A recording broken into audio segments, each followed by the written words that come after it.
So hello everyone, this is Varsha and welcome back to Mastermind. तो जैसे कि तुमने इस वीडियो के टाइटल में देखा, इन दिस पर्टिकुलर वीडियो हम तुम्हारा official specimen paper English language का सॉल्व करने वाले इस पर्टिकुलर वीडियो में। तो जो कि तुम्हारा ICSE 2024 का स्पेसिमेन पेपर है इंग्लिश लैंग्वेज का, उसका पूरा सॉल्यूशंस हम डिस्कस करेंगे, स्पेशली द ग्रामर पोर्शन। देखो यहाँ पर एसे राइटिंग अनसीन रहता है, लेटर राइटिंग, तुम्हारा ईमेल हो गया, नोटिस राइटिंग, कॉम्प्रिहेंशन पैसेज, ये सारा चीज़ अनसीन रहता है। बट यहाँ पर जो तुम्हारा ग्रामर पोर्शन है वो भी अनसीन रहता है। पर ग्रामर पोर्शन के लिए best thing is that what you can actually do, तुम यहाँ पर प्रैक्टिस कर सकते हो। तुम यहाँ पर तुम्हारा जो बुक है total English book, I hope तुम्हारे स्कूल में फॉलो होता होगा। तो तुम्हें क्या करना है, उसमें बहुत सारा प्रैक्टिस पेपर्स दिया है, बहुत सारा क्वेश्चंस है।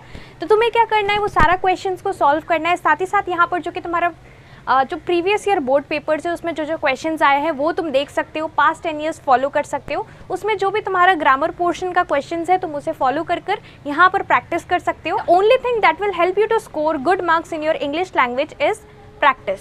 तो बहुत इंपॉर्टेंट है कि तुम्हें यहाँ पर चाहे तुम्हारा एसे राइटिंग हो, ईमेल राइटिंग हो, सारा चीज़ का फॉर्मेट्स अच्छे से पता होना चाहिए अगर तुम यहाँ पर एग्जाम्स में अच्छा मार्क्स स्कोर करना चाहते हो। साथ ही साथ पैटर्न के साथ साथ तुम्हें यहाँ पर जितना भी ग्रामर पोर्शंस है उसको प्रैक्टिस करना पड़ेगा। प्रैक्टिस के लिए जैसे कि मैंने तुम्हें बताया, तुम previous year board papers follow कर सकते हो और भी क्वेश्चंस जितना तुम ज़्यादा प्रैक्टिस करोगे उतना अच्छा तुम यहाँ पर कर पाओगे ग्रामर पोर्शन के लिए। तो इस पर्टिकुलर वीडियो में हम तुम्हारा official specimen paper English language का सॉल्यूशंस डिस्कस करेंगे। So let's start with this video. तो तुम यहाँ पर देख सकते हो, ये है तुम्हारा ICSE 2024 का official specimen question paper for English language, that is your English 1। तो यहाँ पर तुम्हें सबसे पहले बेसिक चीज़ पता होगा कि यहाँ पर तुम्हारा 80 मार्क्स का पेपर होगा। एग्जाम्स में 80 मार्क्स का क्वेश्चन पेपर रहेगा और यहाँ पर तुम्हें कितना आवर्स मिलता है, कितना टाइम ड्यूरेशन मिलता है कंप्लीट करने के लिए। You get 2 hours time duration. तो यहाँ पर इंग्लिश 1 के लिए या फिर इंग्लिश 2 के लिए, लैंग्वेज, लिटरेचर, ये सारा सब्जेक्ट्स के लिए यहाँ पर तुम्हें 2 आवर्स मिलता है। और यहाँ पर तुम्हें फर्स्ट 15 मिनट्स का टाइम जो रहता है, फर्स्ट 15 मिनट्स का जो इंटरवल रहता है वो रीडिंग टाइम रहता है। तो तुम्हें यहाँ पर बहुत वाइजली इसे यूज़ करना पड़ता है। जितना भी क्वेश्चन है तुम गो थ्रू कर सकते हो। And the most important thing कि यहाँ पर तुम्हें क्या करना है, जबकि तुम्हें रीडिंग टाइम मिले इंग्लिश लैंग्वेज के लिए स्पेशली, तो तुम्हें यहाँ पर essay and letter writing choose करना है कि तुम कौन सा करने वाले हो, whether you will go for formal letter और इनफॉर्मल लेटर, ये तुम्हें चूज़ कर लेना है। एसे राइटिंग में तुम्हें 5 टॉपिक्स मिलेगा। ये सारा 5 टॉपिक्स में से तुम्हें आर्ग्यूमेंटेटिव करना है या डिस्क्रिप्टिव करना है या फिर नरेटिव करना है या फिर तुम स्टोरी राइटिंग के लिए जाओगे। तो ये तुम्हें अच्छे से चूज़ करना है सारा टॉपिक्स देखकर। साथ ही साथ यहाँ पर तुम्हें क्या करना है, सबसे इंपॉर्टेंट चीज़ है यहाँ पर जो तुम्हारा कॉम्प्रिहेंशन पैसेज दिया रहता है उसे तुम्हें रीड करना है, बिकॉज यहाँ पर that is very time consuming. यहाँ पर तुम्हें स्पेशली जो कि प्रेसी राइटिंग रहता है, लास्ट वाला क्वेश्चन रहता है जहाँ पे कि तुम्हें समरी लिखना पड़ता है, उसके लिए तुम्हें यहाँ पर पूरा जो तुम्हारा पैसेज है उसको रीड करना पड़ता है एटलीस्ट ट्वाइस और थ्राइस। तो तुम्हें क्या करना है, बहुत अच्छे से गो थ्रू करना है और रीड कर लेना है जबकि तुम्हें रीडिंग टाइम मिले। Now let's discuss the grammar portions. देखो नेक्स्ट वीडियो में हम डिटेल में डिस्कस करेंगे कि जो एसे राइटिंग है तुम कैसे अच्छे तरीके से कर सकते हो, क्या क्या पॉइंट्स तुम्हें दिमाग में रखना है वाइल चूजिंग द एसे, यानी कि तुम्हारा कॉम्पोजिशन। साथ ही साथ कौन सा वाला तुम्हें टॉपिक चूज करना चाहिए ताकि तुम यहाँ पर मैक्सिमम मार्क्स स्कोर कर सको in your essay writing, because यहाँ पर तुम्हारा 20 मार्क्स तुम देख सकते हो, यहाँ पर 20 मार्क्स का तुम्हारा एसे राइटिंग रहता है। तो नेक्स्ट वीडियो में हम डिस्कस करेंगे डिटेल में कि तुम्हें कैसे अटेम्प्ट करना है। देखो जरूरी नहीं है कि तुम्हें यहाँ पर सीरियली ही करना है, तुम यहाँ पर मतलब ऐसा नहीं है कि पहले एसे राइटिंग करना है, तुम पहले लेटर राइटिंग भी कर सकते हो फिर एसे भी कर सकते हो। तो इस तरीके से भी तुम फॉलो कर सकते हो। It is not important to go according to the sequence, so that is very important. अब देखो यहाँ पर हम ग्रामर पोर्शंस डिस्कस करेंगे, सॉल्यूशंस, और तुम्हें यहाँ पर क्या करना है, ज़्यादा से ज़्यादा क्वेश्चंस को यहाँ पर प्रैक्टिस करना है। जितना ज़्यादा तुम ग्रामर पोर्शंस प्रैक्टिस करोगे उतने अच्छे तरीके से तुम यहाँ पर कर पाओगे अपना आंसर, जितना भी मतलब क्वेश्चंस है उसका। सो यहाँ पर तुम्हारा कॉम्प्रिहेंशन पैसेज है, तुम देख सकते हो। अब देखो यहाँ पर क्वेश्चन 5 जो है, यहाँ से तुम्हारा ग्रामर पोर्शन स्टार्ट हो रहा है। यहाँ पर तुम्हारा इस टाइप का क्वेश्चन आता है, fill in each of the numbered blanks with the correct form of the words given in the brackets.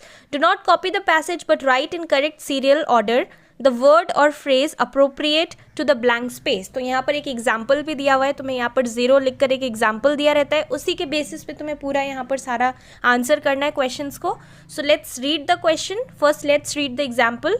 Ricky टिकी dash better than to waste time in staring and in bracket it is given, already given, no। तो तुम्हें यहाँ पर no क्या बन जाएगा, new बन जाएगा। आंसर ऑलरेडी मेंशन था, पास्ट टेंस में हो रहा है, no बन गया new। तो यहाँ पर अब क्वेश्चन है, देखो यहाँ पर मेन क्वेश्चन स्टार्ट हो रहा है, वो एग्जाम्पल था। Rikki Tikki was angry, he sat back on his tail and hind legs and dash all round him. Look क्या बन जाएगा, looked, and looked all round him. Dash with rage, तो chatter बन जाएगा chattering, CHATTERING, chattering with rage, but Nag and Nagaina dash disappear already into the grass. So disappeared will become had disappeared, had, और ये disappeared हो जाएगा, disappeared into the grass. When a snake misses its stroke, it never says anything. Say will become says anything, और उसके बाद क्या है, और के बाद give, नीचे तुम देख सकते हो give है नंबर 5 का, so और gives, give बन जाएगा gives any sign of what it means to do next. Now Rikki Tikki did not care to follow them, for he did not feel will be feel only, feel sure that he could manage, can बन जाएगा यहाँ पर could, he could manage 2 snakes at once. So he trotted off to the gravel path and sat down to think. It was a serious matter for him. Is will become was, past tense, so it was a serious matter for him. Now moving ahead to next one, ये तुम्हारा preposition का question है। Prepositions का question रहता है fill in the blanks वाला question, fill in the blanks with the appropriate words. तो तुम्हें यहाँ पर करेक्ट प्रेपोजिशन फिल करना है। देखो यहाँ पर एक चीज़ बहुत इंपॉर्टेंट है कि ये जो प्रेपोजिशन वाला क्वेश्चन होता है, मोस्टली यहाँ पर तुम्हें जो मोस्ट सूटेबल आंसर है उसको लिखना है। ऐसा नहीं है कि तुम यहाँ पर 2 आंसर लिख दोगे, तुम्हें यहाँ पर जो मोस्ट सूटेबल है एक ही आंसर लिखना है। ऐसा नहीं है कि तुम यहाँ पर स्लैश देकर 2 आंसर्स लिखोगे, तो ये चीज़ तुम्हें फॉलो करना है। कुछ लोग एग्जाम्स में क्या करते हैं, 2 आंसर लिख देते हैं, तो फिर यहाँ पर डेफिनेटली तुम्हें मार्क्स नहीं मिलेगा। अगर तुम्हें 2 सही लग रहा है तो दोनों में से जो मोस्ट सूटेबल हो तुम्हें वो वाला आंसर लिखना है एग्जाम्स में। So this is very important. So let's see the question. First question A क्या है, my sister and I get dash very well with each other. My sister and I get on very well, so it will be on for number A. B क्या है, Mini plays basketball dash her friends every day, so it will be Mini plays basketball with her friends, so यहाँ पर with होगा। Next one question C, it has been 20 years dash she graduated from college, so it has been 20 years। देखो 20 years it is a long time, so यहाँ पर since use होगा, 20 years है तो यहाँ पर होगा it has been 20 years since she graduated from college. Next one, question D. Growing up, we were looked dash and brought up by our grandparents. Looked after. Growing up, we were looked after and brought up by our grandparents. Number E. Most students take the bus dash school as it reaches the premises on time. So it will be most students take the bus to school. ये भी simple था. Bus to school as it reaches the premises on time. Now next one, F. Question F is, the cricket match was put dash because of torrential rains. So it will be cricket match was put off. तो यहाँ पर put off का मतलब क्या है, put off मतलब ये तुम्हारा सपोज शेड्यूल था किसी पर्टिकुलर डे, तो वो किसी और दिन शेड्यूल हो गया, मतलब यहाँ पर पोस्टपोन हो गया। Now next one, question number G. Roy backed dash of the competition at the last minute. So backed out होता है, Roy backed out of the competition at the last minute. Next one, this is the last question from number 2, that is your prepositions one. तो H का question क्या है, I have been training under her for the past 2 years. तो यहाँ पर for होगा, for the past 2 years. So we have completed the prepositions part. Now let's move on to the conjunctions question. Conjunctions में देखो यहाँ पर तुम्हें without using and but और so वाला question आता है, और यहाँ पर तुम्हें options भी दिया रहता है। अब यहाँ पर एक चीज़ बहुत इंपॉर्टेंट है, this is a very important instruction कि तुम्हें क्या करना है, तुम्हें यहाँ पर सारा जितना भी मतलब है MCQs टाइप है, तो जितना भी तुम्हारा यहाँ पर ऑप्शंस है सारा ऑप्शंस गो थ्रू करना है। ऐसा हो सकता है कि तुम यहाँ पर क्वेश्चन रीड करोगे और यहाँ पर नंबर ए तुम रीड करोगे, तुम्हें नंबर ए राइट लगेगा, लेकिन बी सी डी जो ऑप्शन है वो भी रीड करना बहुत इंपॉर्टेंट है, बिकॉज यहाँ पर हो सकता है कि यहाँ पर तुम्हारा लास्ट वाला जो क्वेश्चन है मतलब फर्स्ट वाला तुम्हें राइट लगे लेकिन सेकेंड वाला करेक्ट हो। तो इसलिए बहुत इंपॉर्टेंट है कि तुम्हें यहाँ पर सारा ही ऑप्शंस को रीड कर लेना है। No matter how sure you are about the MCQs, how sure you are about the options, फिर भी तुम्हें यहाँ पर सारा ऑप्शंस गो थ्रू करना है। सो this is very important. Now let's read the question. First one, question number 1, we placed our order late, we received the food on time. तो यहाँ पर फर्स्ट ऑप्शन है despite placed our order late, the food was received on time. B क्या है, despite placing our order late, we received the food on time. C क्या है, despite we placed our order late, the food was received on time. And D is despite of us placing our order late, we receiving the food on time. Definitely ये तो गलत है, और भी यहाँ first वाला भी गलत है, because despite placed our order, ये नहीं होगा। तो यहाँ पर देखो correct option for question number 1 is B, ये तुम्हारा करेक्ट ऑप्शन है, करेक्ट आंसर है। Despite placing our order late, comma we receive the food on time. So option B correct है for question number 1। Moving on to question number 2। Question number 2 क्या है, the music stopped, the audience left the auditorium. So इसका तुम्हारा correct option होगा option number D, hardly had the music stopped when the audience left the auditorium. So option number D is correct for question number 2। Moving ahead to next one, that is question number 3। देखो question number 3 का क्या question है, you can not enter the club, you do not have a membership. तो इसका तुम्हारा correct option होगा option number A, you can not enter the club unless you have a membership। तो unless use होगा for joining these two sentences। Next one, question number 4, she was very late, she could not catch the train। तो इसका तुम्हारा correct option क्या होगा for question number 4। देखो first option है she was too late to catch the train, TOO होना चाहिए, so this is wrong. Option B क्या है, she was so late to catch the train।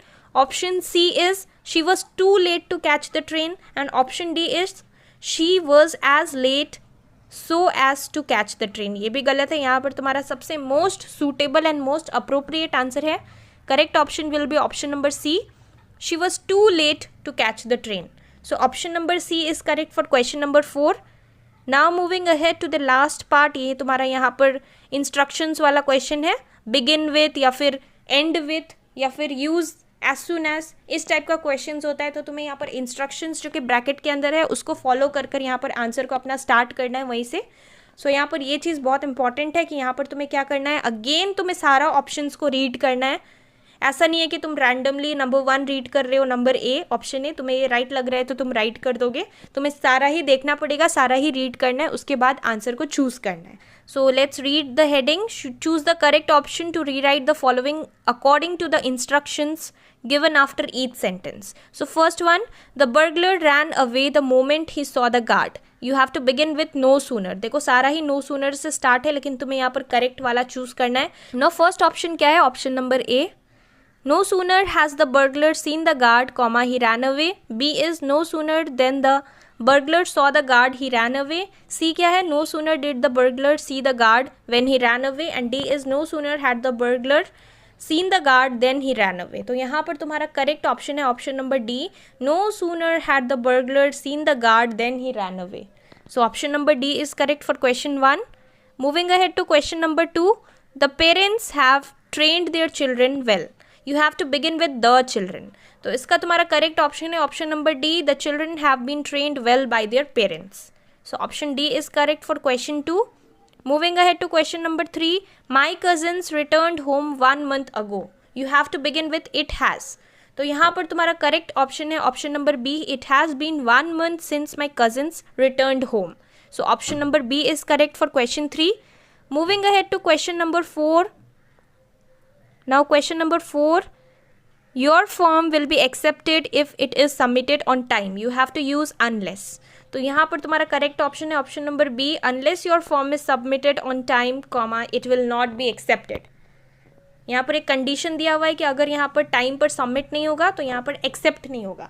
So that will be not accepted, it will be rejected. So not be accepted वाला correct होगा। So option number B will be correct for question number 4। Next is question number 5, the house needs a thorough cleaning again. You have to use thoroughly. तो इसका तुम्हारा correct option है option number C, the house needs to be cleaned thoroughly again. So option C will be correct because it is the most suitable answer. Now next one, that is question number 6, this is the second last question. So question number 6 क्या है? My sister offered me a new job in her company. You have to begin with a new job. So correct option for question number 6 will be A. A new job was offered to me by my sister in her company. So this is correct for question number 6. And now the last one, that is 7. Question number 7. I am going to watch my friends play tomorrow. She said. You have to begin with she said. तो यहाँ पर तुम्हें मतलब correct option क्या होगा? Option number D. She said that she was going to watch her friends play the following day.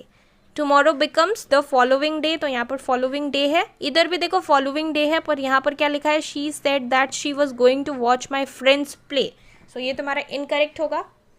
सो यहाँ पर तुम्हारा करेक्ट ऑप्शन है option number D for question number 7. So we have completed the grammar portions. हमने सारा discuss किया, तुम्हारा propositions, conjunctions, instruction वाला, फिर fill in the numbered blanks वाला सारा क्वेश्चंस हमने किया.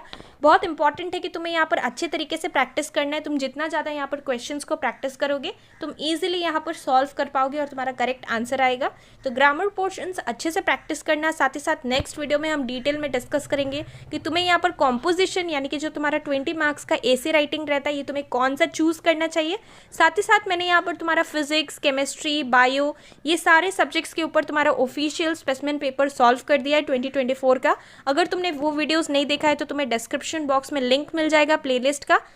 सो definitely you can check it out. इसके साथ साथ अगर तुम्हारा कोई भी डाउट है तो तुम लोग डेफिनेटली मुझे कॉमेंट सेक्शन में पूछ सकते हो. So that's all for this video.